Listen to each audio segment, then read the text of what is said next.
So welcome everybody to the planning board meeting on February 8th, 2021.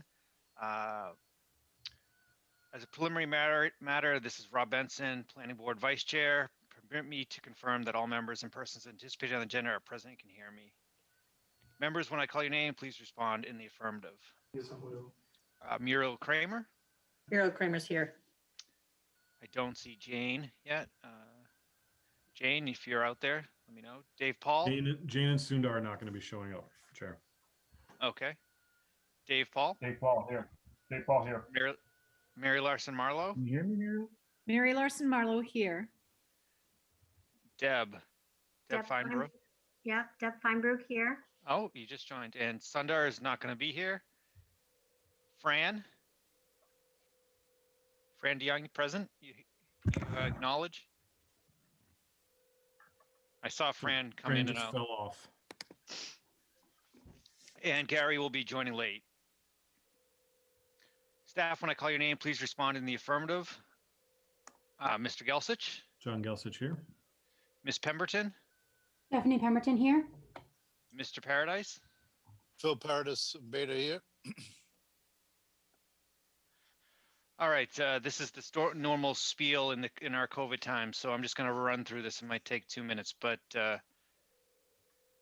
introduction to remote meeting. Good evening. This is open meeting of the Hopkinton Planning Board is being conducted remotely, consistent with Governor Baker's executive order of March 12, 2020. Due to the current state of emergency in the Commonwealth due to the outbreak of the COVID-19 virus. In order to mitigate the transmission of the COVID-19 virus, we are complying with the executive order that suspends the requirement of the open meeting law to have all meetings in a publicly accessible physical location. All members of public bodies are allowed and encouraged to participate remotely. The executive order, which you can find posted with agenda materials for this meeting, allows public bodies to meet entirely remotely as long as the public body makes provision through adequate alternative means to ensure interested parties of the public are provided reasonable access to the deliberations of the meeting. Ensuring public access does not ensure public participation unless such participation is required by law. This meeting will feature public comment. It will further include several public hearings. For this meeting, the planning board is convening video conference via Zoom app as posted on the town's meeting calendar and the board's agenda, identifying how the public may join. Additionally, the meeting may also be broadcast by HCAM through one or many of its channels or platforms. Please note that this meeting is being recorded and that some attendees are participating by video conference. Accordingly, please be aware that others may be able to see you and take care not to screen share your computer. Anything that you broadcast may be captured by the recording. Meeting materials, meeting supporting material packets. All supporting materials that have been provided to members of this body are available on the town's website via the web meeting calendar, unless otherwise noted. The public is encouraged to follow along using the posted agenda unless I note otherwise. Meeting business ground rules. Shortly, we will turn to the first agenda item. Before we do so, permit me to cover some ground rules for effective and clear conduct of our business and to ensure accurate meeting minutes. I will introduce each speaker on the agenda. After they conclude the remarks, the chair will invite board members to provide any comment, questions, or motions. Please hold until your name is called. Further, please remember to mute your phone or computer when you're not speaking. Please remember to speak clearly in a way that helps generate accurate minutes. For any response, please wait until the chair yields the floor to you and state your name before speaking. If members wish to engage in dialogue with other members, please do so through the chair, taking care to identify yourself. Not every agenda item will feature public comment. For items with public comment, after members have spoken, the chair will afford public comment as follows. All participants should use the raise your hand feature in Zoom, then wait to be acknowledged by the chair. All participants must be stating their name and address. Participants must limit their comments to 3 minutes or less. Finally, each vote taken in this meeting will be conducted by a roll call vote.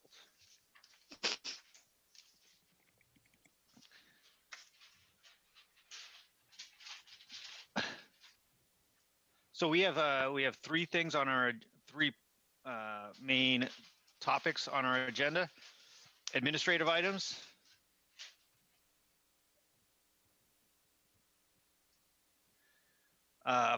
Public hearing to discuss administrative rules of the planning board, and a new public hearing for 229 Hayden Row, Cornell's Irish Pub. So let's just dive into administrative items, Part A, performance guarantee estimate and Form K lot release request for Whisper Way. So I know there was a site walk done. I think it was not this past Saturday, but the Saturday before, to review where trees could be planted and where they couldn't or shouldn't. And so,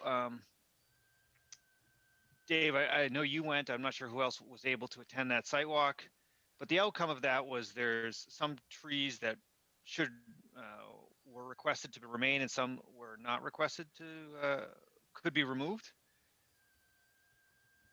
John, do you have any updated information beyond that?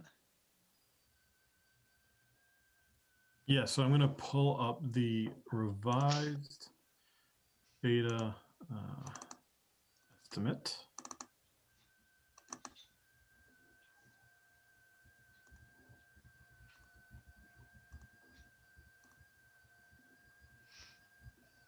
So this is the revised estimate.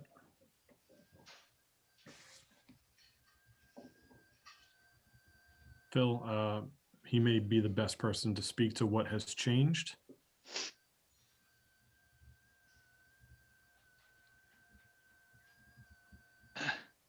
Phil, would you like to kind of just review, I guess, the delta from?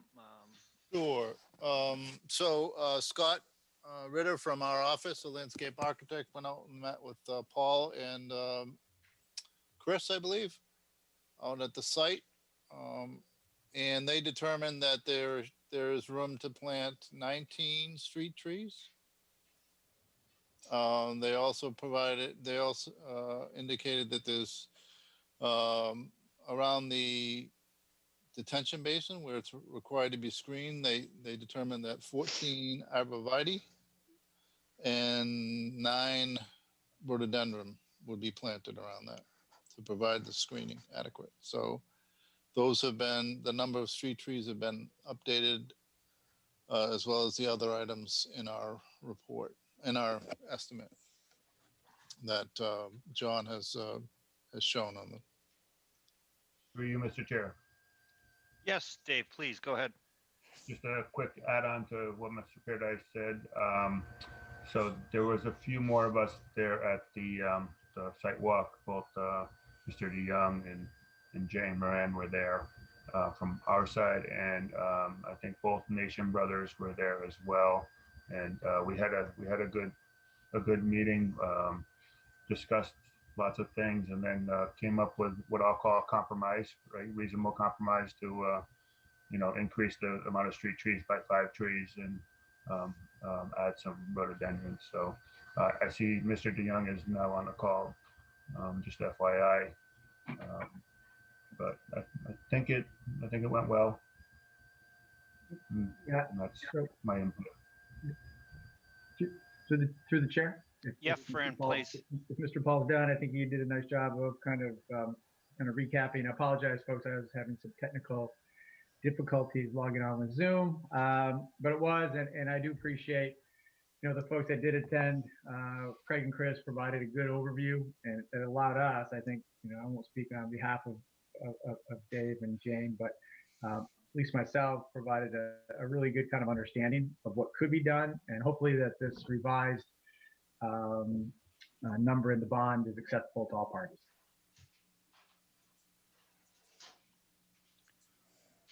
Mr. Nation, have you seen this revised number, or is this what you're requesting, or is it different in any way?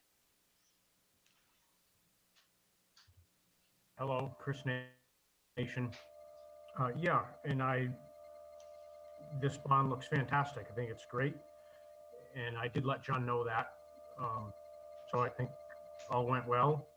My site meeting was wonderful. I'm appreciative that everyone came out, and I think we're all on the same page for the best possible outcome. Okay, so for the board, there's 2 parts to this. There's part 1 is just to put a motion forward to approve this bond number. So, and then the second part is to release some lots. So I'd like to entertain them. Go ahead. I'll make the motion on the bond as represented in the beta estimate. Second that. Discussion? Any discussion? No, through you, Mr. Chair, I appreciate everybody's extra effort to go out and work it to come to this compromise, so I'm fine. So through roll call, I'm just going to go through the list. Muriel, Muriel Kramer is a yes. Mr. Paul, Dave Paul, yes. Mr. DeYoung, Fran DeYoung, yes. Ms. Feinbrew, Deborah Feinberg, yes. Mary Larson Marlowe, Mary Larson Marlowe, yes. and Mr. Benson is a yes. So this passes. So this is the new bond amount. What is there anything to note about the our standard procedure as part of a project like this? And this is a question to John: is to release lots as they, to basically release lots in this manner. What is there anything to know here, or about the releasing of these lots? Like, is there any debate? It just seems like this is a formality and not a discussion point. Is that directed to me, Mr. Chair? Yes, I'm trying to. Yeah, so basically the releasing of the lots is in a subdivision. Once the road is constructed and a bond has been paid, the board can vote to release lots so that they can essentially sell them to new residents. So that's what they're requesting. They're requesting the lot release for lot 8, which is 6 Whisper Way, lot 9, which is 4 Whisper Way, and lot 10, which is 2 Whisper Way. So the board would need to vote to release those lots so that they can sell them. All right. I'll make a motion to release Lot A, 6 Whisper Way, Lot 9, 4 Whisper Way, and Lot 10, 2 Whisper Way.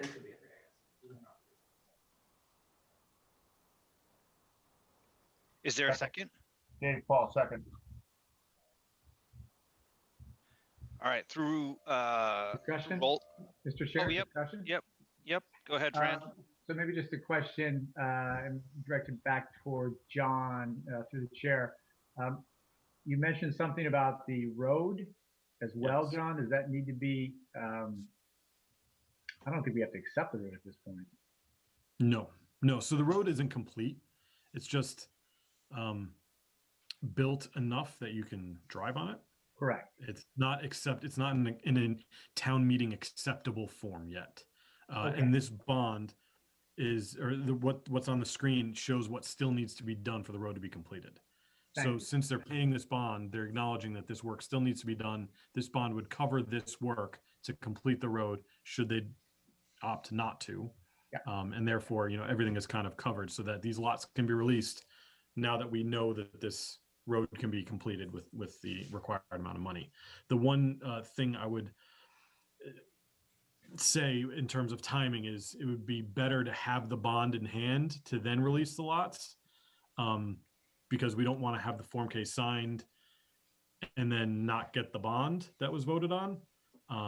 So I don't necessarily know what the board wants to do since the request is coming at the same time. So I'm happy to amend my motion to include the confirmation that the bond has been secured by the town before we sign the Lot K, the Form K. Thank you. That's what I was kind of, thanks for the clarification and thinking that's what I was hoping for as well. No further questions, Mr. Chair. Dave, did you want to? I Sorry, didn't catch. I would like to make a comment, but I think you're about to say something. Well, so Muriel changed her motion. I think you need to, whoever seconded it, which I think it was you. Yes, it was. Would you like to second, or would you want? Yes. Okay. And Right. any more discussion? Yeah, sorry, I did have one question, and I apologize because I think it probably should have been part of the last vote, but I just noticed that it says granite curb for this development, and we usually require asphalt curbing. So perhaps I can ask Beta or the developer just to comment on that.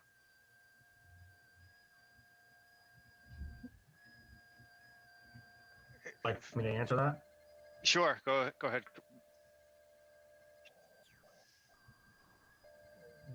There's a mix of asphalt, Cape Cod berm, and granite. The subdivision rules and regs ask for granite at the entrance, and then at a certain threshold for a radius. I don't know what that number is, but the circle or cul-de-sac at the end meets that threshold. So if I'm explaining that right, we have granite at the entrance, granite up in the circle at the end, and then there's bituminous Cape Cod, asphalt berm in between on the straightaway, so to speak. Great, Those thank- numbers are reflected there. Great, thank you. I just didn't see it broken out as a separate, but I'm fine with that. Thank you. The berm exists. Sorry, the asphalt berm already exists. It's the granite berm that remains to be completed. Through you, Mr. Chair. Thank you. That's why it wouldn't be on this list if it's already completed. Thank you. Yep, terrific. All right, let's, any other discussion about the motion before us, or I'm gonna, ready for a roll call vote. Muriel Kramer, Muriel Kramer, yes. Dave Paul, Hey, Paul, yes. Fran, Fran DeYoung, yes. Deb, Deborah Feinberg, yes. Mary,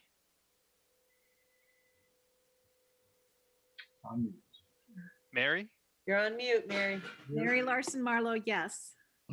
and Rob Benson is a yes. So,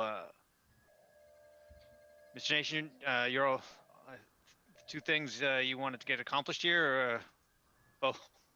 We're both approved.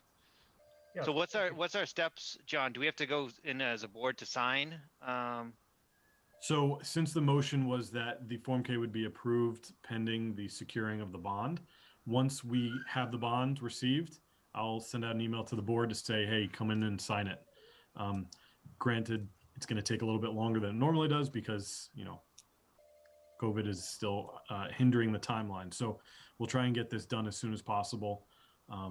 But we would need a majority of the board to sign. So So at least 5 members. at least 5 members, correct. Through you, Mr. Chair. I can definitely volunteer to sign it because I need to drop off my papers for running for the planning board. So kill 2 birds with 1 stone. So I guess that brings up a good point, Dave. The board could probably sign it and then we just won't release the form until we have the bond. Okay, Very standard, and I'll work with John, get him the bond as soon as we can sort that out, which take a few days. all right, sounds good. John, just let us know by email when you'd like us to come up, sign. Yep. So I'll be in the office pending the snow tomorrow. And I will send out an email tomorrow morning if I'll be in the office and board members can come in and sign then. Start signing then. All right, terrific. So the next agenda item is minutes of our December 21st meeting and minutes of January 4th. So I'd like to open it up if there's any discussion or comments about the minutes from December 21st. Through the chair. Yes, Mary. I forwarded to John and Stephanie earlier some just very minor typographical corrections. I did as well, although there's one sentence that I'm not sure what it was intended to mean, so there needs to be some clarification on that. My corrections or note comments were on page 6.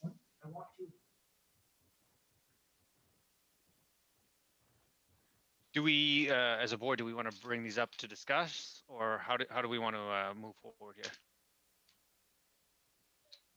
So for me, I'm fine. I made a couple wording changes just for clarity, and they are not intended to change the meaning in any way. And then if there's one sentence that I wasn't sure what it was supposed to say, but if Ms. Pemberton just rechecks her notes or watches the tape and transcribes the thought, I'm fine with them. There's no substantive change. So I'll make a motion to approve with the changes that I sent and Mary sent in. Second that. I'll second that. All right, any further discussion? Yes, Mr. Chair, just quick discussion.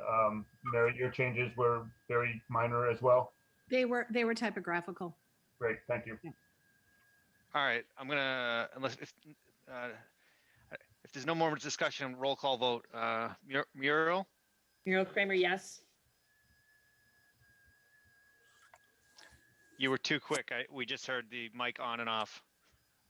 Sorry, Muriel Kramer, yes. Dave Paul, I have a competitive board game going on behind me, so.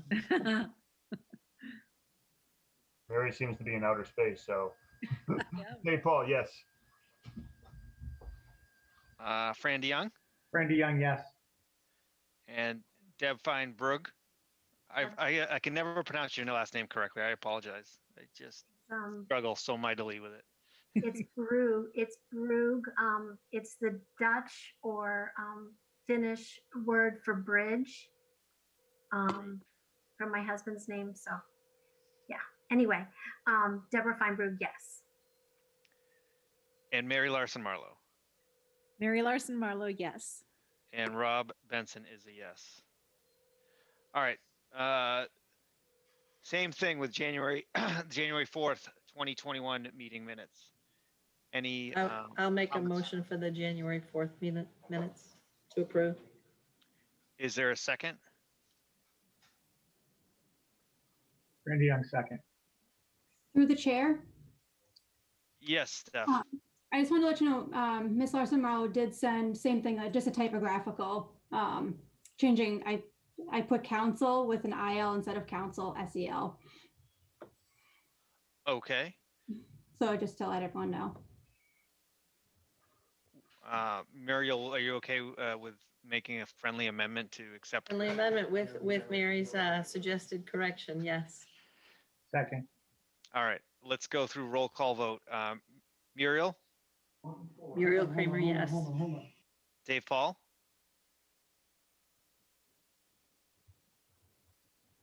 Dave? You're muted. You're still muted, Dave. My bad, sorry. Dave Paul, yes.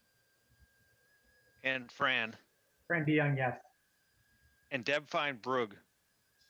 Better. Deborah Feinbrugg, yes. And Mary. Mary Larson Marlowe, yes. And Rob Benson is a yes. All right. All right. Moving on to, we're flying through our agenda here. We're on to agenda item number 2.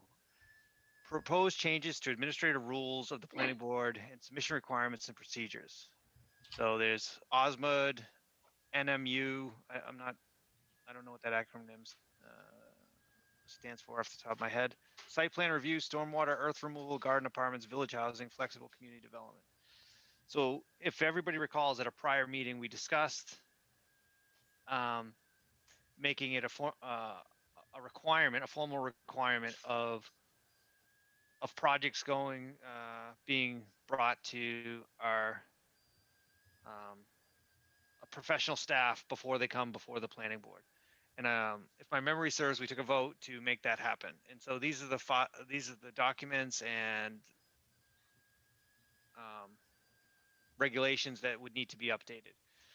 So I'm going to hand it off to John. Are you okay if I hand it off to you at this point? Because I believe you've made most of the updates. Maybe you and Steph. I'm not sure. Kobe made most of the updates. Kobe. Yes, Kobe took the lead on this one. Okay. Had Kobe all over it. I like it. So what we did was we updated last time. We updated the administrative rules and procedures for the planning board, which kind of is the high level. Everything the planning board does falls under that. These are additional regulations that pertain to certain applications, and these also should be changed so that they are in line with the administrative rules and procedures. And I think just for for completeness sake, we noticed a hearing for all of these, as well as the administrative rules and procedures for the planning board, which we voted on last time, just because talking with Elaine and Kobe, it wasn't always past practice to do a hearing for these, but we think it's in the best practice to do a hearing for all of those. So if the board is okay to take a vote again on the administrative rules alone, I think that'll just kind of make everything complete. If not, it's already been voted, it's fine. There's no statutory requirement for a hearing. We just think it's best practice to do that. Okay. But moving forward, what is the best way the board would like these presented? Would you like to go through each one individually and then vote as a slate? Or would you like to vote on each manual separately?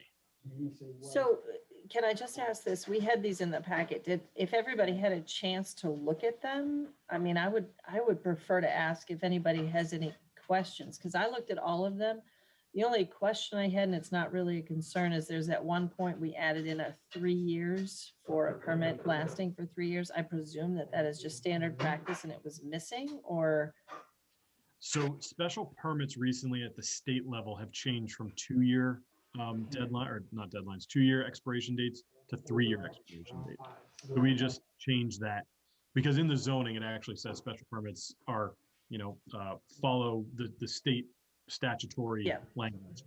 But then we specify it in our regulations for some reason, instead of just referring back to the state regulations. So we need to update those to be in line with what they actually are. Yeah, I have no issues. I looked at them all. I really appreciate you and Kobe and Stephanie taking the time to do this. For you, Mr. Chair, I also prefer to vote for all of them at once. Great. Anyone else? Fran, Deb, Mary? No, I agree. Okay. I agree as well. All right. So I'm happy to make a motion to accept the changes as detailed in each of the documents as proposed by Kobe and John Town Hall staff to the different regulations. I second that. Discussion? Yes, Mary. Are we opening this up for public comment before we vote or not? Sure. Can we go to the board first, please? Yep. Through you, Mr. Chair. I have no problem with the updates. I just have a question about the overall process. I see that there's 9 of them and 4 of them are regulations that I'm familiar with.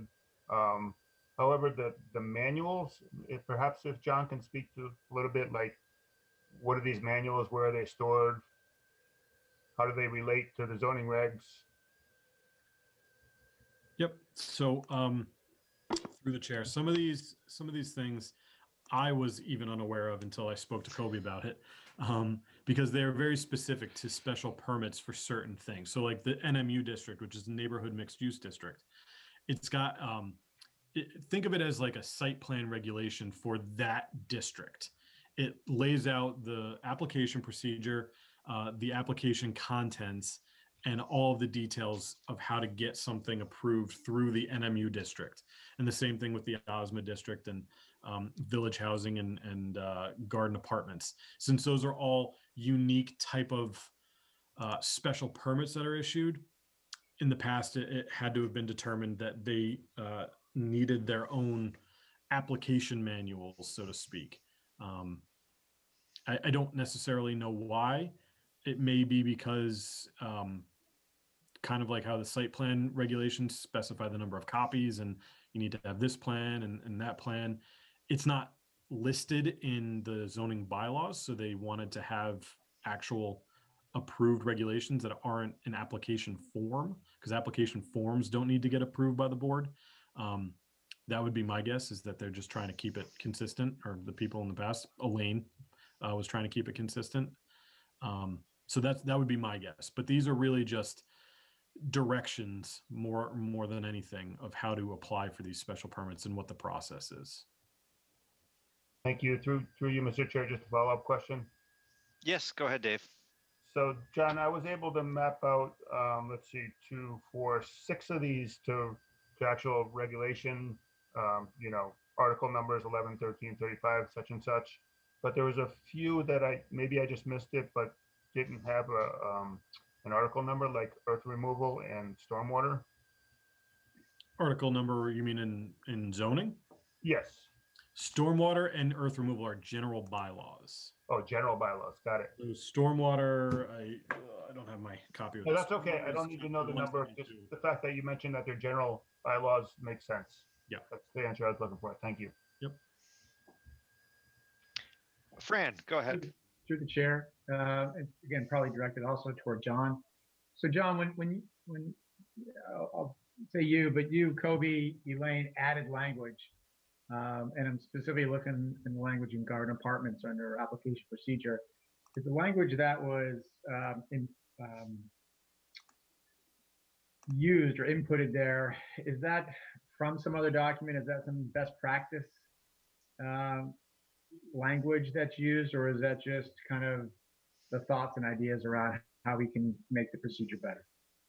Which language? All of it or just a certain section? Well, I guess it looks like the one in green. Like I'm looking under section 2. Under So garden this apartment is- concept. Yep. So this is the, is it this one that you're talking about? That's on the screen? Application procedure. That would be the one. Yes. Yes. So this is the language that we've used throughout all of these to require the pre-submission meeting. The only thing that's changed in all of these is the an application for blank.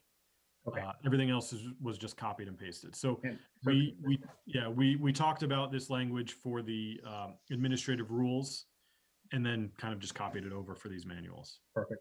Thank you. To you, Mr. Chair, I have a second question. Yes, Dave, please go ahead. So once again, directed towards John. You love all this, Rob, right? Directed towards John. John, so my assumption is that these articles updates will have to be voted on in town meeting. Is that correct? No, so these are not zoning articles. These are just regulations of the planning board. So the regulations of the planning board put into motion how the planning board does their business. These aren't zoning articles. And they're actually regulations of the planning board and not zoning articles, so they don't have to go before town meeting. So generally, we don't like to have application requirements, number of copies, types of plans in the zoning, because then anything has to get changed by 2/3 majority. This is really just what the planning board wants in an application for these permits. And so the planning board can make these changes. Rock solid. I can't find any holes in that, John. Thank you. All right, so Muriel made the motion. I think somebody seconded, I'm not remembering. Who? Deb seconded. Deb seconded. So through roll call vote. Mr. Chair. Yep. Sorry. Did you want to open it up to the public? Not to Yes, everybody I here, did. but- I did. I apologize. Anybody? There's only a couple people I can see on the screen anyway that are dialed in. But anybody that might be dialed in on phone or otherwise, do you have any comments for this? For changing some of the planning board rules of engagement, so to speak, of basically getting. I love the dot. The dot's nice. Getting professional town staff engagement prior to coming before the planning board. If there's any comments or questions or statements, just use the raise hand feature, turn on your camera, unmute yourself. Otherwise, we're ready to move on.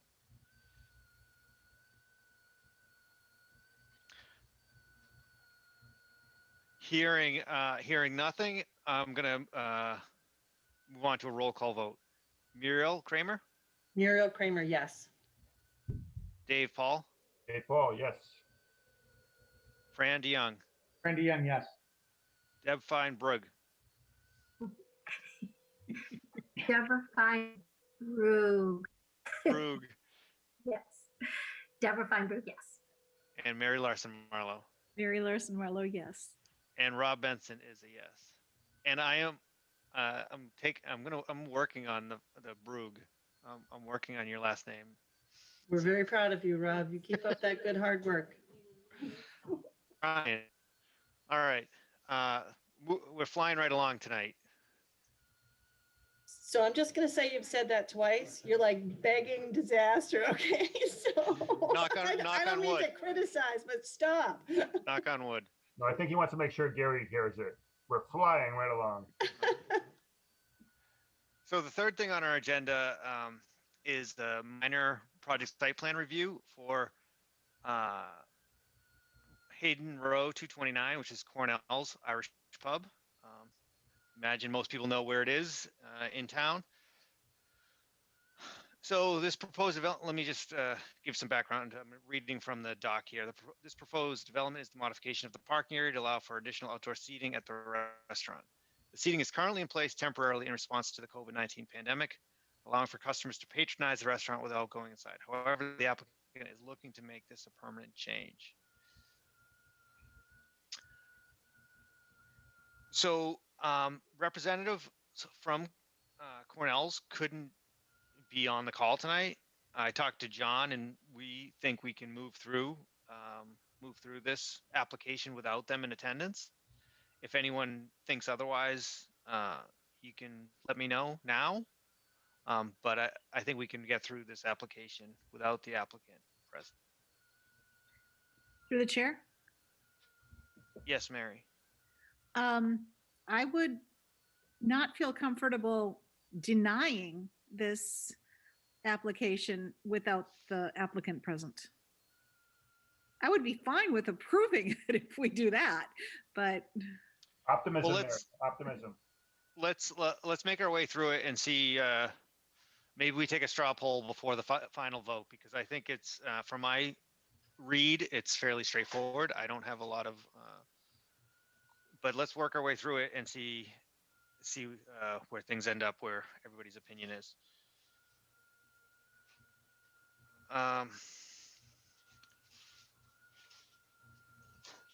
John, are you able to just the staff report to section 2? Do you have any comments about the project? So I'm going to preface this with this has been a difficult application to get to this point. The applicant is unfamiliar with the process, and it was really hard chasing down the information that we even got. They were under the impression that this was only a select board application, despite me talking to them probably over 5 times. And that's why they aren't at the meeting. They are traveling right now, and they said they couldn't attend because they only thought it was a select board meeting issue. So I'm going to present the project as well as I know it, because there really hasn't been that much detail provided. And I think you guys all saw the file. There's only 4 documents in there, and one of them is comments from the health department. So make of that what you will. So what I've got up here now is the first floor plan that they're proposing. The green, I understand to be what they are looking to have approved. That is the outdoor patio. There are 14 tables in the large portion, and then 2 tables and 4 bar seats in the smaller portion. So I think first thing is the first concern is parking. And right now, as many of you are, I'm sure, are aware, it's a gravel parking lot, really not lined. They claim to have, I think, 67 parking spaces. They're required to have 46.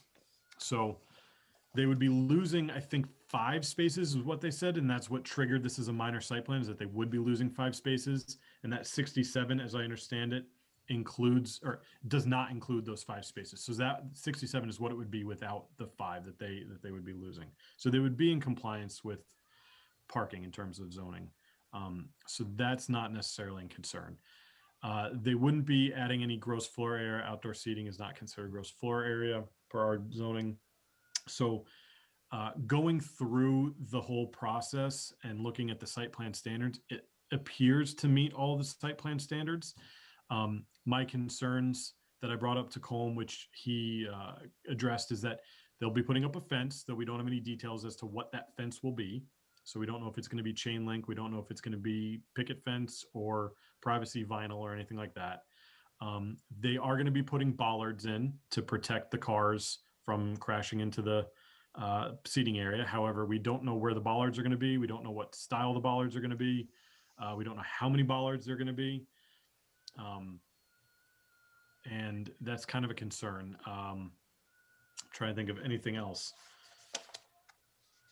Can I ask a question, John, if you know? Sure. I'm sorry, through you, Mr. Chair.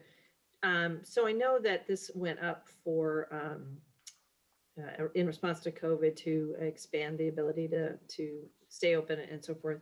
But is there anything in the request that sort of limits them to the number of tables? I assume that the way that they have set up the outdoor seating is COVID friendly. Is there flexibility that they would be able to add more and presumably maybe need more parking spaces? So there is flexibility because they would be able to fit the amount of tables that would get them to 67 spaces. So right now it's 1 table per every 3 seats. So if they have 67 and they are needed, or they need 46, they could get another 21 spaces, which means they could get another 7 tables. The top row is 6. So if you did another row, that would be another 6, and sneak 1 in between those 2 down there would be 7. So as long as they didn't put another table in that small area with the bar, then they'd be compliant. But that's a tricky situation because the zoning enforcement officer is not going to be going to Cornell's to go check how many tables they have every weekend, you know? So we could put a condition in that says you are limited to only this many tables, if that's what the board would like to do. And the other comment that I did have is that they did not go before design review board. So it would be up to the planning board as to whether they should go before design review board if the board chooses to approve this. I have a question through the chair. Yes, Deb. To John. I do believe that people should be able to run their businesses during COVID in the best, applicable way it's a learning curve that we're all learning how to do. But I do have questions as far as adding tables and the number of people that will be able to be seated. I don't think we saw a number. That is directly related to the facilities, the size of the restroom. If 300 people can sit in that area at some point, any point, perhaps we need to make some sort of end date that can possibly be extended, because I could see this becoming a larger and more crowded facility should COVID be over and nothing be done. So the planning board doesn't really regulate occupancy. I think that would be more of a condition of the select board's liquor license than the planning board's site plan approval.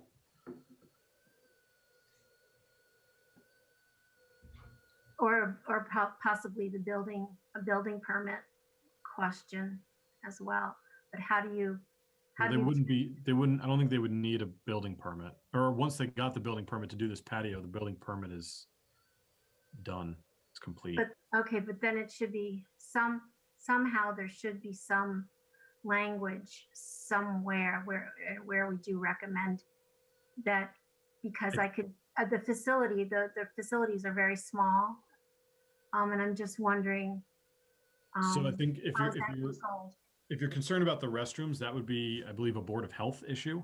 And if you're concerned about occupancy, I really think that it's more in line with the select board and their alcohol license than the site plan. I think it would be the health department then. And fire department as well. And the fire department as well. Yeah. Like, how are they going to egress? Through the chair? Sorry. There's a door here and a door. Okay. There's a door here, a door here, and a door here. I don't believe there's a door over here. Oh, emergency exit is right here. Okay.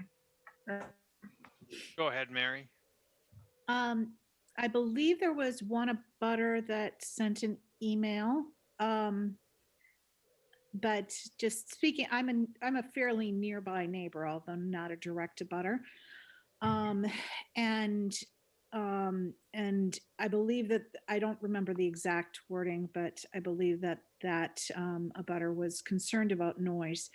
Obviously, you know, we don't have any problems with noise from Cornell's with the interior seating, but there was some concern about noise if exterior seating is expanded a great deal and used a lot more. So from that perspective, I do believe they should go before Design Review Board, and it would be good for us to be able to understand any noise abatement possibilities that they have in the way that this is being constructed.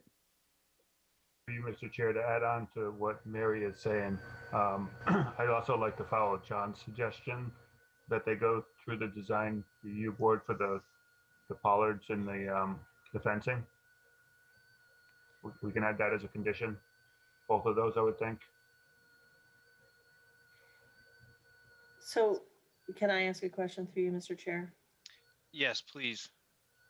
Do we have regulations that that govern outdoor seating and noise in particular?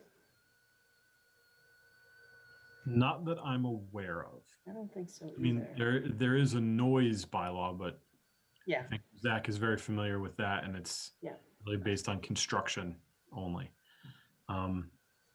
Outdoor seating is a relatively new thing. I know some places have had it in the past, but it wasn't as widespread as it's going to be now because of COVID. And I think this was all temporary at the beginning to allow for these businesses to stay open, and now a lot of them are trying to make it permanent, and we're trying to backtrack and figure out how to make that happen. So I don't know if that's something that the select board discussed as part of their alcohol license, but it is something that the planning board can discuss. So one thing about the section in green, the smaller section in green by Cornell's by there has been in existence for 15, 20 years. That's been an outdoor area for a long time. The bigger rectangle, it would be, at least to my knowledge, would be the new section. Okay, so that's my misunderstanding. So it would just be this larger area, not this area. Looked like an 80% increase, maybe. Yeah. Through you, Mr. Chair, I want to follow up what Mary said, because I know that the design review board works with, visual and lighting, but do they cover noise, or would that be more of a planning board thing? John? Maybe John? That would be more of a planning board thing. The design review board could review the fencing and consider noise, but that's not really what they do. They would more be concerned with the design of the fencing. So if the board is looking to mitigate noise, I think that would be something that the planning board should take under consideration. So I'm sorry, through the chair. Yes, Mary. So with this application, did they specify? I thought you said they did not specify the fencing type or any of those types of details. They did not.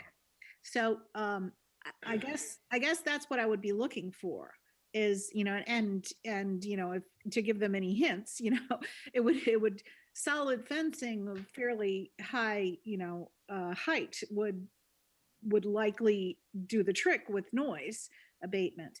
And and I'm sure that they'd be very amenable to working with neighbors and everything like that in terms of music and outdoor concerts or whatever the case may be.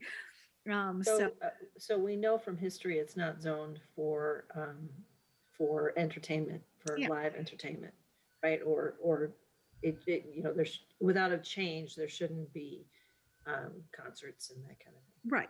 So it's right smack in the middle of, you know, some residential areas, but they've always been good neighbors. So, and they've been there for a long time. And I don't think that they're going to complain about, you know, making sure that they continue to stay good neighbors. But yeah, I think that we need to know, you know, what fencing they're planning and things like that. So. Through you, Mr. Chair, I think, if I may. Yeah, Dave, please. So thank you, Mary, because that clarifies. I think some of us weren't realizing the connection, or at least I wasn't, the connection between the fencing and the sounding.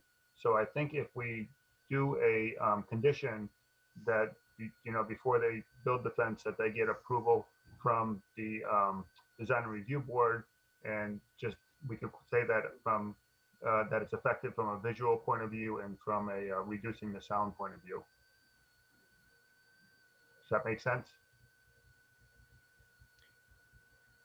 So, Mr. Chair, just one comment before we move forward on this. I just want to make clear that the Design Review Board doesn't issue approvals. They only do recommendations. So I'm concerned if we condition an approval on the approval of the Design Review Board, it really doesn't have any teeth, because the Design Review Board could say, well, we recommend these things, but then it can't be enforced. So if the board would like the Design Review Board to look at this, I would recommend continuing the hearing and having Design Review Board talk about it, which I think the timing should work. And then the planning board can hear it again. So through you, Mr. Chair, I want to, if it's okay. Yes, Peter, please. I also want to add that we should talk about lighting specifically, which I don't think we have talked about or we see here. Also, I wonder, I just wonder if we should specifically ask about, for example, if they were open post-COVID, we're back to being able to sort of all pile in.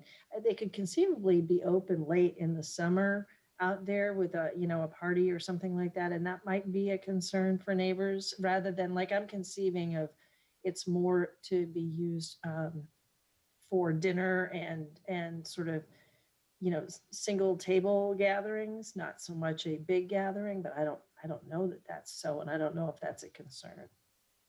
I know that physical numbers is the fire department's purview. Yeah, through the chair, that kind of runs into the question about, is this a permit? Is it a covered area? Is it, I guess what I was saying is it possible to make a condition that the Board of Health has a conversation because of the information from the health? Can we ask for an updated version of the Board of Health's approval, or something like that? Because I'm not sure these conversations have been had. That's one question I have, John. Like, just so knowing Cornell's layout, I think from Deb's question, right now, as this is constituted, as I'm seeing it on the screen here, I know it's not the planning board's purview, but like all that seating, there's fundamentally a bottleneck around the bar area to get from the green outdoor seating area to the restroom. And when the green outdoor seating area is expanded that greatly, it puts so much more pressure on that bottleneck area where the like horseshoe bar, like there's a little basically way there. And anyone that's been in there, people stand there all the time, and it's hard enough to get through there as it is. I don't know whose purview is that, and if that should be done before it comes before the planning board. That's what I'm not sure. So I'm going to give a very simple and unsatisfying answer. The planning board does not regulate the inside of buildings. That's the purview of the Board of Health, the fire department, the select board. And unfortunately not the planning, or maybe fortunately not the planning board's responsibility to figure that out. The planning board's really concerned with the site, how it complies with zoning, and how it conforms to site plan standards. Realistically, with the exception of parking, we probably shouldn't even be talking about the number of tables that are in there, because that's the only thing that relates to what the planning board's purview is parking. So the Board of Health has their authority to do things, and I think the planning board, much like the Board of Health leaves the planning board's job up to the planning board, I think the planning board needs to leave the Board of Health's job up to the Board of Health, and the same thing with the select board. Just because if we start requiring in our decisions approvals for like the Board of Health to be updated, the planning board to be updated on the Board of Health, that could be construed as the planning board taking a supervisory role to the Board of Health. And I don't think that's a precedent that should be set. So I think that we do, though, get information from boards on applications. We do, and we actually have comments from the Board of Health with Okay. this. That's the only comment we I received. I'm sorry. I knew there was one more thing. I didn't see an email, and I apologize. Was it in the packet? It Yes. was in the It was in the packet. Yep. It says minor site plan or minor site Board of Health comments 2/4/2021. through the chair. Yes, Mary. So the Board of Health memo does address some of the things that we brought up. They propose expanding dining area without expanding restroom facilities, or providing a clear path to access the toilet rooms without exposing inside patrons to persons traversing the interior. Will the additional 50 diners be properly served by accessing additional hand washing stations? All those types of things have been brought up by the health, and they said all of these can be addressed with the health department, and the health department needs to conduct a pre-opening inspection to address the issues with the management. So all good on us. We thought of almost everything that they thought of. They actually thought of a few more things, but that's their job. So good. John, Rob to the chair. Yeah, go, Fran. So my question is more around parking. And they've identified 67 parking spots, and I don't recall. I know that some around the building are actually lined. I don't know if the perimeter spots are lined as well. And I guess maybe John, I'll direct it toward you. Do we know what the distance used for each of those parking spots was? Oftentimes, that parking lot can get pretty crowded pretty quick, and especially now when they're expanding the footprint, I don't think we need a traffic study per se, but I would just like to get a better read if they're just trying to, if we're squeezing spots in, or the footprint there is indeed adequate for the additional capacity, because for some reason it sticks in my head that they have a limit of 85 patrons on the inside. Don't ask me how I remember that or know that, but I'm not sure if it's gospel. But if they say there in the review that it has enough seating for 124 customers, I don't know if that's the maximum, but that would be essentially adding enough space for 39 additional patrons. Through you, Mr. Chair, how many spaces are in this diagram? I counted, it says 67, I counted 66, Dave, so let's call it 67. Yeah. Thanks. I just want to double check that. So unfortunately with like gravel parking areas, it's really tricky to get the number of spaces. Yeah. So all we have, if the zoning enforcement officer wanted to go out there and measure this out, it could be done. But we generally try and take their plans. They are, I believe this one is signed. Yeah. No, not. It's signed. I don't know if it's signed, but It's not I signed. thought They do have a plan showing this. Like, again, like I said, wasn't the easiest getting information for this application. So we're kind of going with what we have. And my hope was that they would be able to present this in person and all these questions could be asked to them so they would get an idea as to what needed to be done. But that clearly didn't happen. So Sorry, go ahead. I mean, that's really all I had to say is, we've got this plan to go off of, and that's kind of all we have to go off of with no one here to give us any other background. Is it, from the applicant. John, that's the question I have. Is it appropriate or should we consider just deferring this until they are here? I don't know what we should do about that.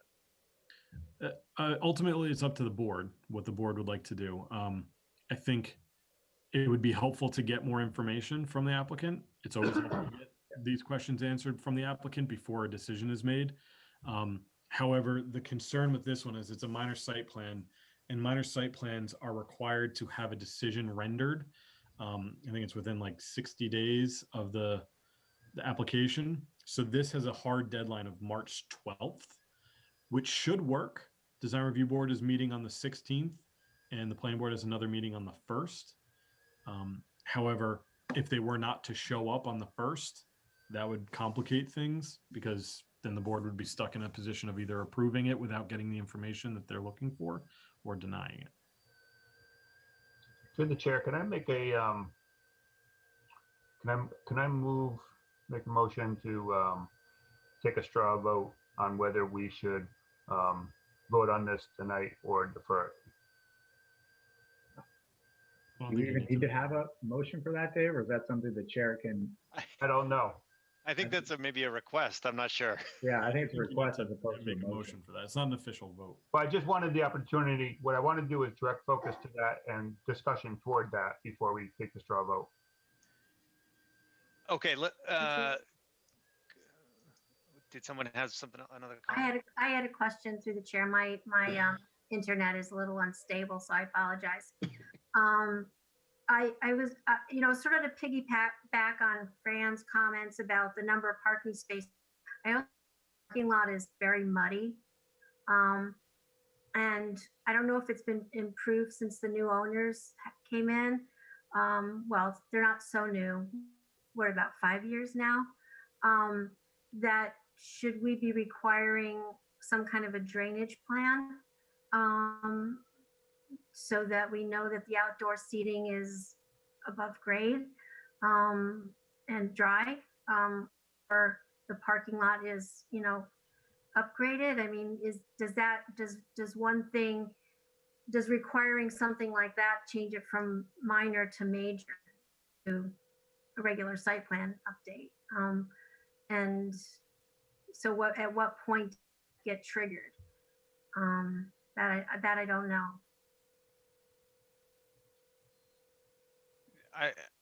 So Dave, we're gonna let me just one thing at a time. Dave, we're gonna come back to your Okay. straw vote, and I just want to get a few more things like this, just discussion, and then we can come back to that question. So for discussion, could I make a comment then? Sure. So I'm kind of listening to what our chief planner is suggesting.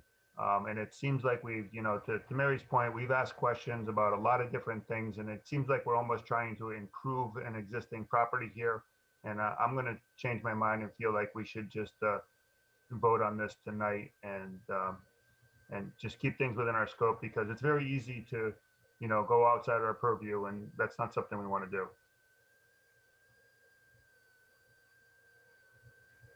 I agree with not going outside of our purview. John, do you have a comment? Mr. Chair, I was just going to try and answer Deb's question regarding does it bring it into a major site plan? Requiring a drainage plan won't bring it into a major site plan. Major site plan is really reserved for altering parking areas of 25 or more spaces, which I don't believe this is doing, or increasing the gross floor area by a significant amount, which this is not doing. So it could be required. My concern is, are you going to get something, and not that this should make it that you don't ask for it, but are you going to get something that's going to answer your question? And I don't know if that's going to happen, just given what information we've received from the applicant up to this point. that's not saying, like I said, that's not saying you shouldn't ask for it. It's just seeing what we're working off of right now. I think you're probably going to be working off of the same information. So kind of a follow-up question, if I may, to the chair, Rob. Yes, Fran, go On that, ahead. it's for outdoor seating, is this to assume that this is going to be kind of a 3-season outdoor patio, or is it just summertime, or is it can be year round with heaters? That so not knowing any better, Fran, I would say during COVID times it would be definitely manned with heater. I think they're trying to find ways with heaters and so on, but if COVID is no longer a thing, I don't see that being people sitting outside, Yeah. regardless if there's heaters or not. Go ahead. It's sample size of one. I do tend to go out a fair amount, and it's very difficult to find outdoor seating in the wintertime, even with the heaters. Just full disclosure. So my sense is probably a two season, maybe a kind of a 3-season, kind of bleeds over a little bit. But that's just my guess, and I don't think the drainage would be.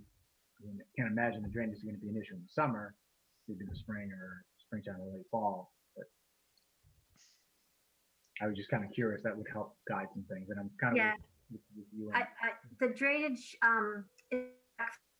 there is miserable in March when the boys were playing soccer. So I know for a fact, having driven through there for years, that it's that access is pretty wet, and so it's questionable whether they pieces that they say they'll have, especially the ones closest to the field because they're near. So, but overall, they'll need to deal with that as a business. And because we're going through COVID times, I would agree with Dave. We should probably vote tonight.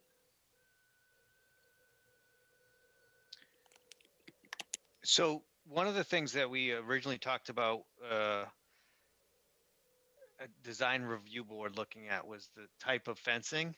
So in the handwritten section of the Hayden Road 229 minor site review application, there's comment that the fencing would be white PVC, 6 foot tall, matching what's there on the existing outdoor area.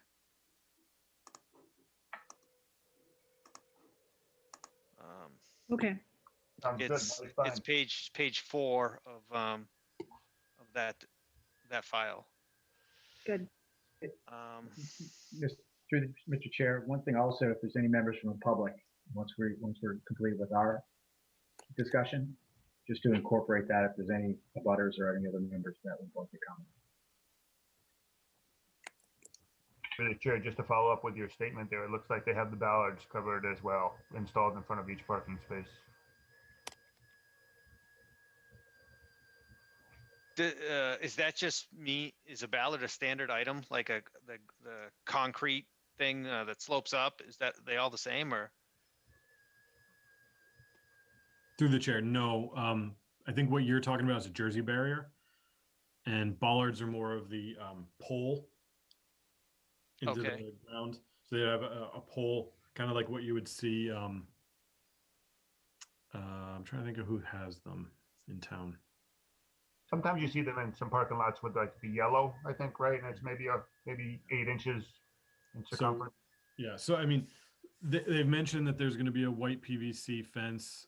They've mentioned bollards, which, like I said, we talked with Colm about, but they haven't provided any details as to what the details in terms of plan details about what those will look like. If the PVC fence will be I don't know if they even make these, but a picket fence with spaces in between, or if it'll be the closed fencing, what type of bollards, if the space between the bollards will be I know they'll have them in front of each parking space, but with space between the bollards would be enough to prevent a car from going in between them. They didn't list them on the plan, so we don't really know where they're going to be, aside from just in front of a parking space. So usually we hold the applications to a little bit higher standard in terms of details than a sentence in an application form. For anybody that doesn't know, part of the existing outdoor area in that little room there exists because somebody crashed into Cornell's about 25 years ago. Through you, Mr. Chair, just to follow up with what John was saying, I think the fact that they mentioned that if the fence is going to match the existing, I think it's a solid fence, if I remember correctly. Yeah. So I think that's fairly descriptive for me.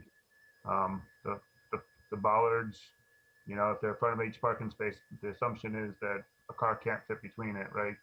But like I said, there's not a lot of details, but how hard do we want to push for it, right? And during these COVID times, we don't want to inflict any pain on the businesses.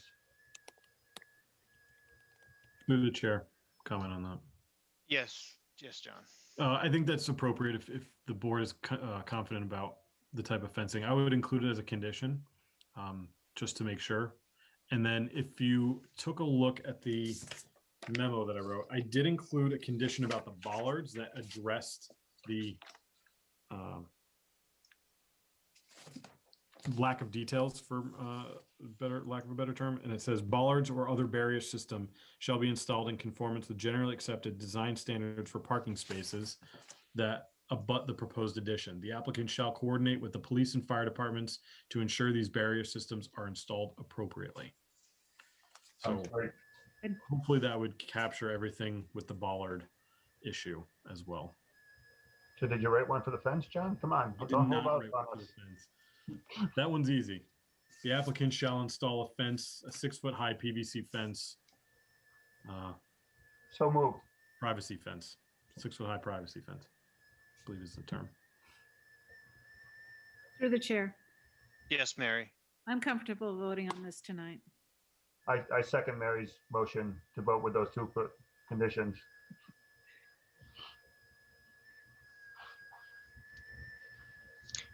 Do we, I'm going to open it up to a little bit of out of order, but I want to open it up to the public. If there's any comments from the public, I want to open that up now.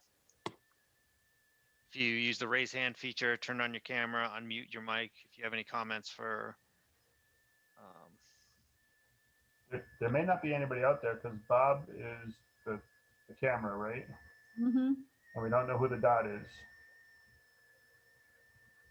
There's only 10 of them. I believe the dot is the HCAM Ah, video feed. so we're talking amongst ourselves here and anyone that's watching on HCAM. John, can I ask one? I don't have a philosophical objection, and I appreciate the board's desire to make this as easy as possible for a business to stay viable in town. And I don't, as far as I know, we haven't had any issues with the temporary arrangement, which is also beneficial. Do we have anything in the zoning bylaws that covers outdoor seating at all? I mean, do we have anything in there that we're supposed to use as criteria? Not that I'm aware of. I didn't think so. So we're confident that we can do this is the second piece of that question. There's no reason we couldn't do it as long as the select board extends their liquor license and the safety personnel approve it and the Board of Health is fine.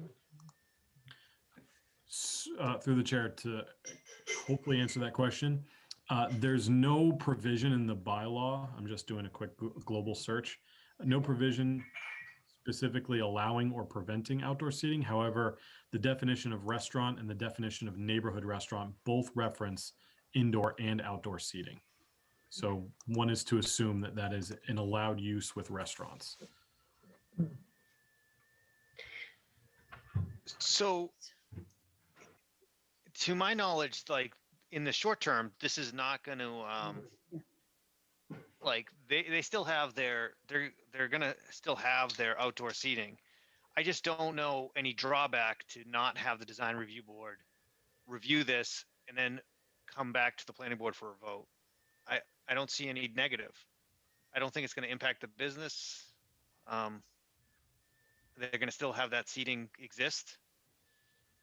They're not going to do. I don't think they're going to construct a fence in the middle into February. I don't see as a negative to this. I agree. I don't think they're even using the outside right now, are they? There's fencing. I know that I'm pretty sure there's fencing there. I don't know if anybody sits out there. I haven't been there since COVID happened. I don't know. But through the chair, just one response to that. I think Yep. the only, if I may, I think the only downside is we may continue to overthink this. And I'd like to get some closure on it tonight. It's my personal opinion.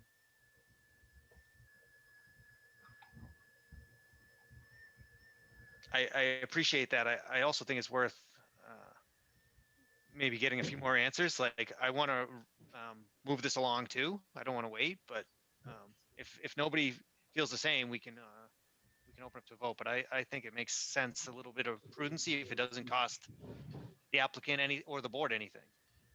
Through you, Mr. Chair, I'm in complete agreement with you, as long as it isn't an imposition on the applicant. This is new territory for us. We're all motivated to support this applicant and make sure that it works and not impede their progress. But I don't think it hurts us to be just put a beat in it and make sure they go to design review and we get a chance to ask our questions of the applicant, hopefully. I agree with that. Through the chair, quick comment on that. Yes, John. Again, not a reason that they should not go before design review board, but I'm a little concerned that the design review board is going to have nothing to review. There's going to be no details about the fence, no details about the bollards, no details about any of the design of the site plan. That's not to say they shouldn't go before design review board, because that is standard process, but I don't know if the board is going to have any new information come March 1st after they've gone before design review board. But again, that may very well be true, but I'm not saying it's not a reason for them to not, it's not a reason for them to not go to design review board. I wanted to make that clear to the board that if you're hoping for a result, there may not be one. Yeah, I think we all want to. This business has been in Hopkinton since like I don't know. I know it's different owners, but it's existed for almost 50 years there. Everybody wants to see it do well, survive, but I don't see circumventing a normal process. But through you, Mr. Chair, I will change my mind and support the board if that's what we decide to do. But I did want to throw one other option out there if we have some concerns about this, and Deb kind of alluded to this as well. Instead of sending them off to the design review board, we can put and John, correct me if I'm wrong, but we can put an end date of like a 1-year period on this. To come back to the planning board 1 year from now for a reapproval. Through you, Mr. Chair, I'm less in favor of that, even if it's possible. That just kind of drags people out. I think I tend to agree, Muriel. I think it's unfair to the applicant. It's like, I'm going to invest this money to put in a fence and do these things, and then you can take it away from me anytime if like somebody say something bad happens, a fight breaks out, and all of a sudden the town doesn't like it. Makes sense. Just throwing out some options there. Let's go back to plan A. No, but just on the other sort of frame of reference, if we don't then date to it, we could have a situation when we're all vaccinated that it becomes a larger facility without sort of facility creep. And that's a little concerning.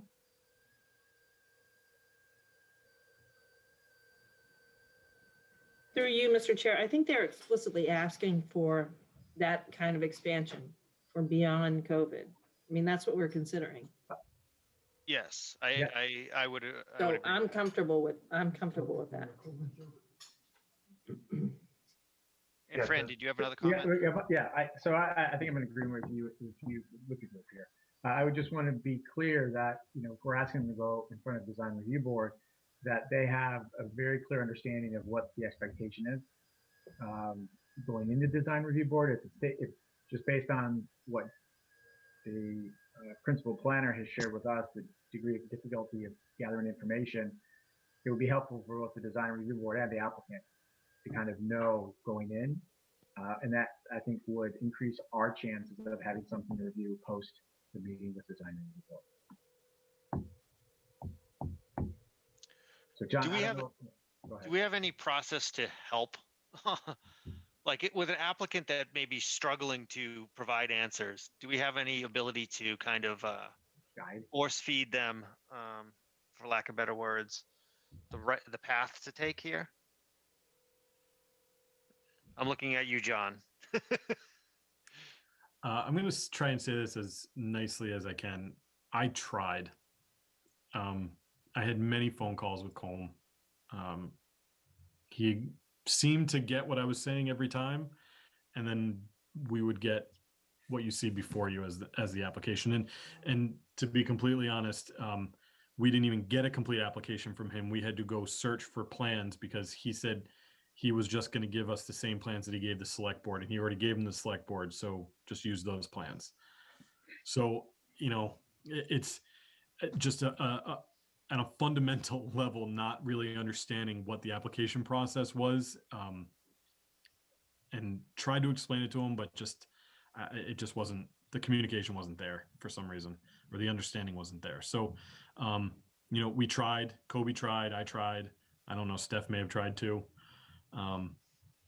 Gave him the site plan application, which has all the submission requirements in a checklist form. We told him what he needed to submit. I really don't know what else we could have done. So through you, Mr. Chair, I think we're all in kind of agreement that, send it off to the design review board, and there's not really much more we can do here. Right. So, I would almost make a suggestion to close this public hearing or continue this public hearing. I think that would be my preference, is to continue this public hearing. If there's no objections to that, I'm gonna. I'll we have make to vote. I'll make a motion to continue this public hearing to what date, John? I believe March 1st, but just because I'm doubting myself, let me check. Sure. Yes, March 1st. March 1st. I'll second that motion. The design review board will be meeting before then. Design review board will hopefully be meeting February 16th. Great, thank you. Discussion? Yes. Through the chair, John, who will then communicate this to the applicant that they need to go in front of design review board on the 16th and then come back to this body? I will be doing it. March date. Excuse That me. will be me. Lucky. Can I ask a question to this board too? I think that we're all sort of in relative agreement, and if we're going to sort of need to fill in the gaps in our decision, should we think about what we might consider for a condition on noise?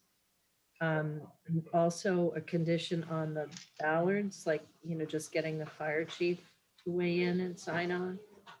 I think John had that all written out, Muriel. Does the bollards, oh, you did say that, and yes, thank you. Okay, so that has to be signed off. Sorry to interrupt, but I thought you. No, that's great. So is it just noise that is the lingering concern besides the design features of the fence? I still have some concerns about the drainage of the parking lot. Whether it can actually facilitate the number of cars that it has, and that it doesn't show us how it drains.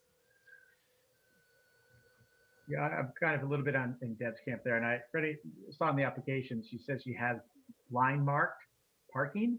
But, again, I don't know if that's line marked by what standards, right? Is that for 67, Mini Coopers, or 67 semi trucks and something along those lines, because many of us have been there and that parking lot can get pretty full. And I think when you add the outdoor seating, hopefully post COVID, they'll be able to, expand their business and it'll be good for business. But there's no off-street parking around there, as we all know. And it's just kind of just making sure our T's are crossed and I's are dotted. One Yeah. thing, John, with this type of site plan, like minor site plan review, the concern about drainage, is that a viable concern we can take on? Because realistically, they're not changing anything about the site drainage. It's not like they're making it worse. It's not like they're making it better either. It's just, it is what it is. So they are taking a gravel parking lot, which has certain drainage characteristics, whether good or bad, as Deb pointed out, is probably not good, and turning it into a solid surface. You're not going to be sitting on a gravel patio.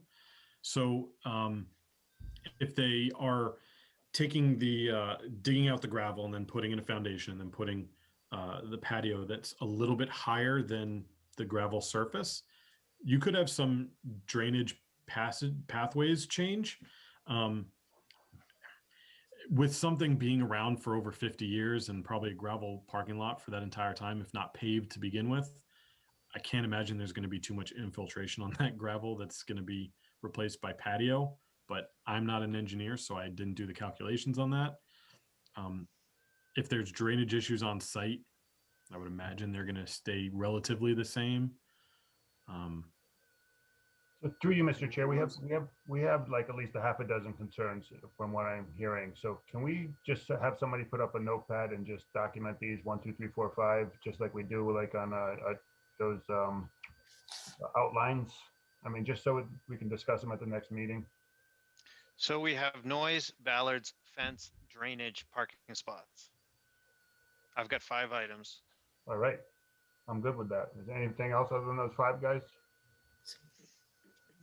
I just want to make the point through you, Mr. Chair, that we really want to go through these conditions. There are some things that they have to do, and if they are not sort of savvy to the process and have been resistant to understanding it, we do want to make sure that they know that they're going to be held to these conditions.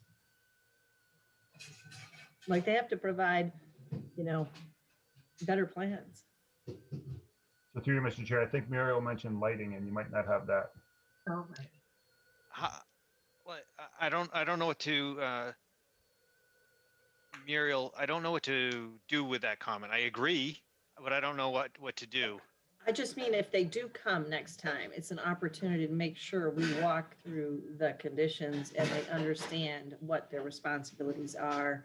And that is not saying that John and Kobe have made it the right kind of effort to communicate those things, but it is an opportunity, if they are able to come, for us to make sure they understand what the decision and the conditions mean.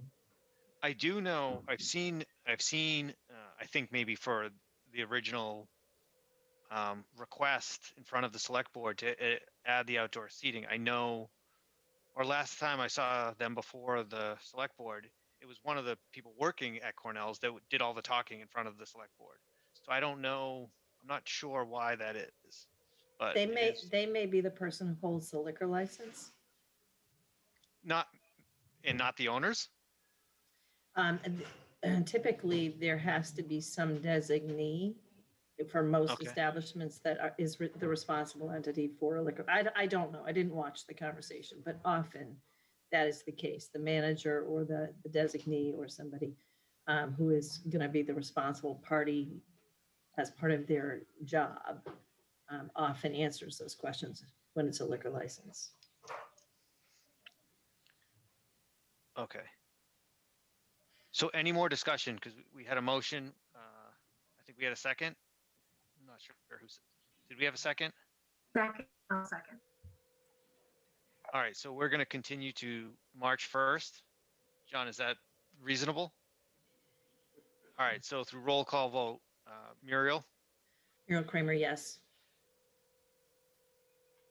Dave, Dave Paul, yes. Fran, Randy Young, yes. Deb Feinbrugg. Brugg? Okay, yes. Deb Feinberg, yes. Well Deb done. Feinbrugg. And Mary Larson Marlowe, yes. and Rob Benson is a yes. So that takes us through our three main agenda items. There's a couple more. I don't know. I didn't really have anything.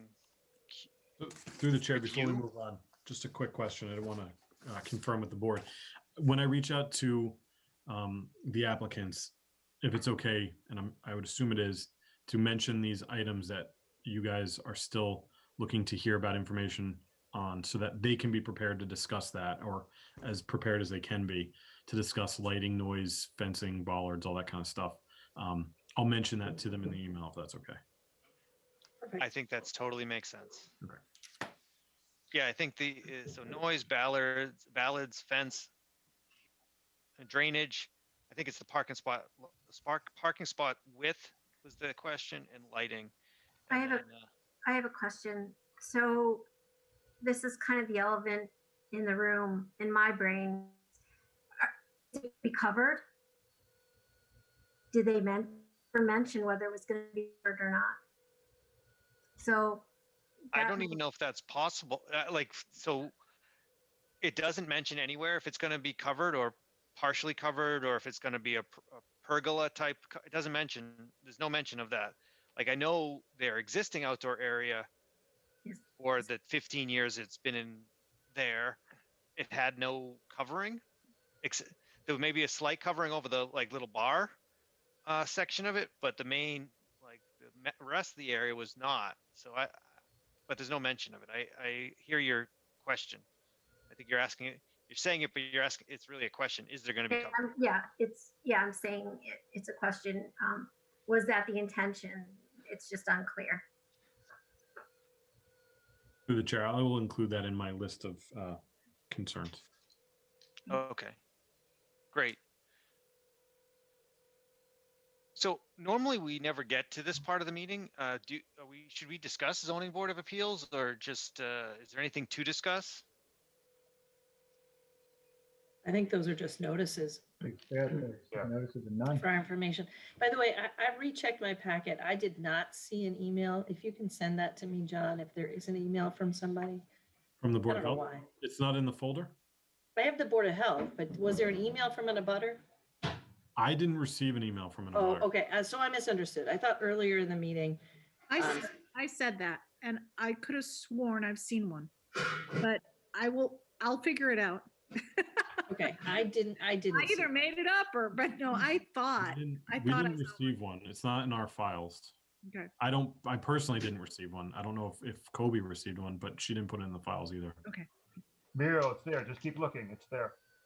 You know what, Dave? I'm gonna take back all those signatures I got for you. I'm gonna just Come shred on, them. I'm just having fun. I know. Rob, I think we're gonna, I hope Gary doesn't take this personally, but we're gonna vote you in as chair because you get right to it. We're all set. I'll second that. Yeah. Good Teasing, job, Rob. teasing. Gary does a wonderful job. I'm happy to make a motion to adjourn. That I will second. Any discussion? Yeah, discussion. I think, Robbie, you got that really hard one, with that dead end, the two dead ends. Oh, So this is to make up for it. This kind of compensates for it. And Gary's Oh. defense, he does get some very tough ones. So Yeah. I still think about that project. That was not easy. All right, so we have a motion and a second. So roll call vote. Muriel, Muriel Kramer, yes. Dave, Dave Paul, yes. Fran, Randy Young, yes. Deb Feinbrugg, Deb You're gonna say Deb. I'm trying to get it right. That's Brugg. Brugg. It's got two little umlauts over the U, but they're just not there. Okay. Brugg. Anyway, Deb Feinbrugg, yes. And Thanks Mary for trying. I appreciate it. Mary Larson Marlowe, yes. and Rob Benson is yes. Hey, Rob, All right. just a heads up. You could just say Deb. That's what next time I gave it all the college tries I had. Sounds All good. right. Thanks, everybody. All right. Have a good night, people. Bye. Thank you. Good night. Thank you.